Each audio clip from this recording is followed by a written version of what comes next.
회장님 만나서 반갑습니다. 반갑습니다. 또 이렇게 시간 내주셔서 감사합니다. 예, 고맙습니다. 제가 본 거는 그 정진호 회장이 월남 참전 전후에 그 당선된 이후에 그 선거법을 뭐 개정을 했다는데 그 내용이 어떤 내용이신지 좀 궁금해가지고 예. 질문 드리겠습니다. 작년 5월 1일부로 정상화 추진위원회를 발족하고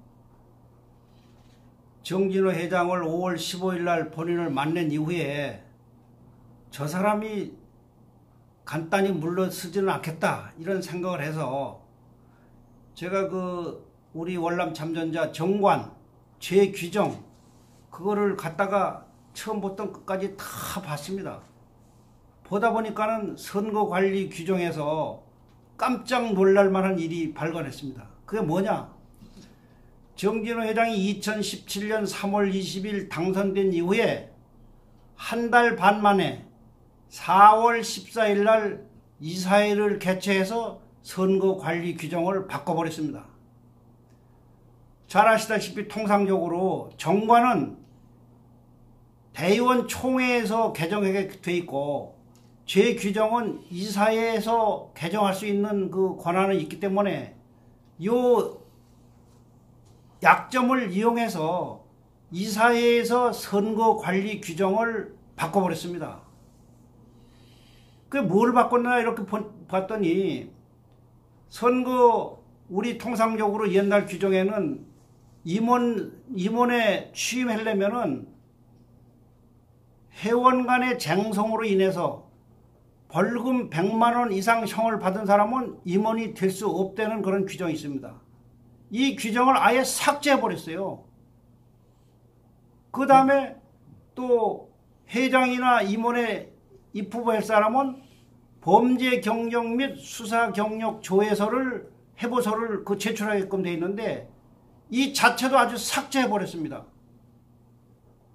그리고 세 번째,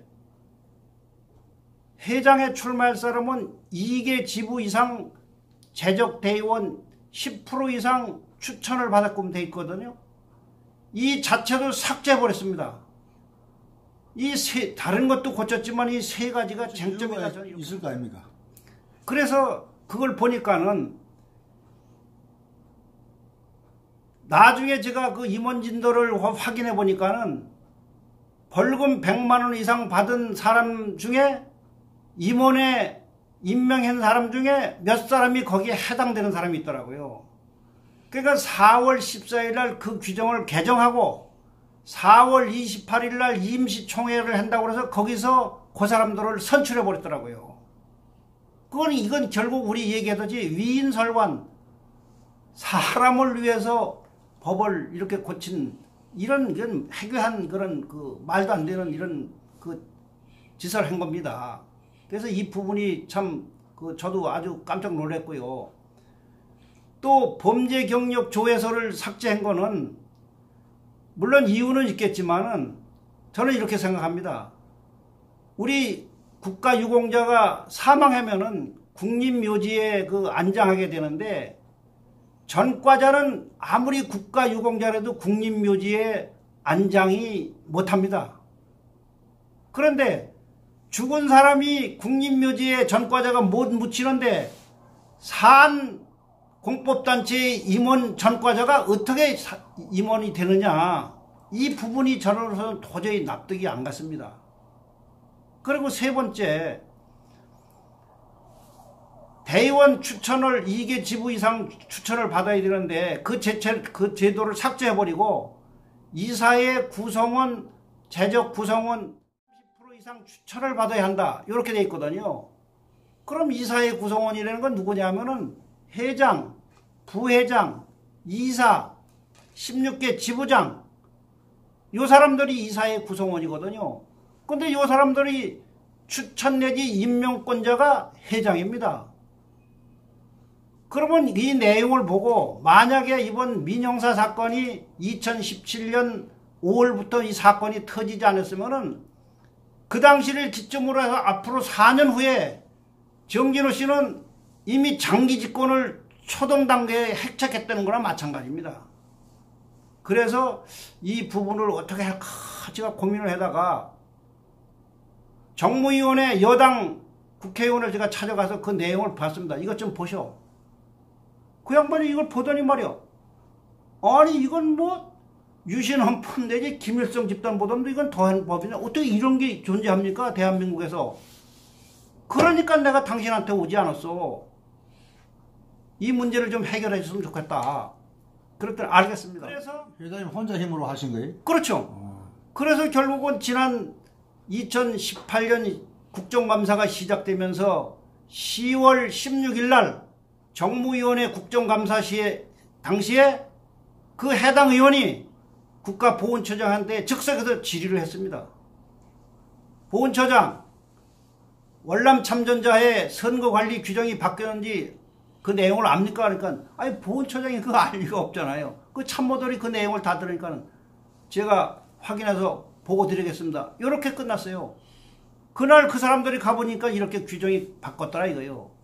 그래서 그 2주 후에 10월 31일 날 국가보훈처장 명의로 수신 대한민국 월남 참전자 회장 앞으로 그 공문을 보냅니다. 국가보훈처에서. 어떻게 보내냐.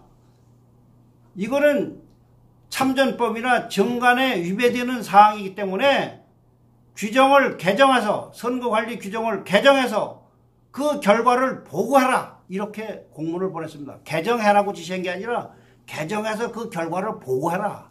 이렇게 공문을 보냈어요. 그러면 오늘이 2월 초순인데 아직까지 그 결과가 여태까지 안 났다는 거는 이건 대한민국 국가보훈처나 월남 참전은 이건 무법천지다 마찬가지다. 아직까지도 결론이 안 난 거예요? 안 됐습니다. 그럼 앞으로 어떻게? 그러니까 통상적으로 이런 그 민원은 보통 16일 안에 그 해결을 결과를 보고해 주는 게 이 국가 이 민원 청원이나 민원 사항이 제가 알기로는 법이 그렇게 돼 있습니다. 그런데 지금 100일이 지나도록 아직까지 이게 해결이 안 됐다는 자체가 이거는 국가보훈처가 관리 감독을 너무 소홀히 하고 또 당사자인 월남 참전자 중앙회도 관리 감독 기관에 이런 지시를 자기 맘대로 그냥 막 안 해도 되고 지금 엄연히 월남 참전자가 지금 식물단체가 돼가지고 변호사 출신 회장 직무대행이 와 있음에도 불구하고 이분 자체도 지금 이 법을 무시하고 그냥 깔아뭉개고 있다는 이 자체가 저로서는 도저히 납득을 가지 않습니다. 그래서 이 부분을 빨리빨리 해결해 줬으면 좋겠다. 저는 그런 생각입니다. 뭐 고치지 않아도 뭐 처벌이나 뭐 이런 게 안 되기 때문에 그런 거 아닙니까? 규제 기능이 없는 거 아닙니까? 그러니까 보훈처로서는 아마 그 이제 지시를 그렇게 하면은 그 결과를 보려고 그랬는데 아까 말씀드렸듯이 지금 100일이 지나도록 아직 그걸 안 하니까는 제가 이제 그 정도 세고 그랬으니까는 이번 주 내로 제가 한번 다시 그 민원인 입장에서 한번 확인을 의사를 가지고 있습니다. 안 해도 되는 모양이죠 아마? 안 해고는 안 되는 거죠.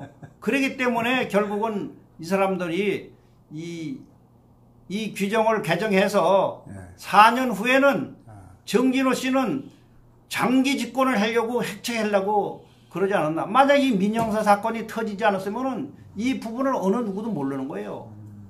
어느 누구도 모릅니다. 4년 후에 8년간 하고 있다가 그만두면은 정진호 씨가 역시 추천하는 사람 외에는 어느 누구도 회장을 할 수 없습니다. 그러면 이게 민주국가에서 이게 말이 되겠습니까? 더군다나 이게 공법단체인데 말이야. 이 친목단체도 아니고 이 부분을 만약 이 방송을 그 관계 당국이나 또 여러 군데서 보시면은 이 부분도 좀 빨리빨리 좀 해결해 줬으면 좋겠다. 저는 그런 생각을 가지고 있습니다. 네, 감사합니다. 대단히.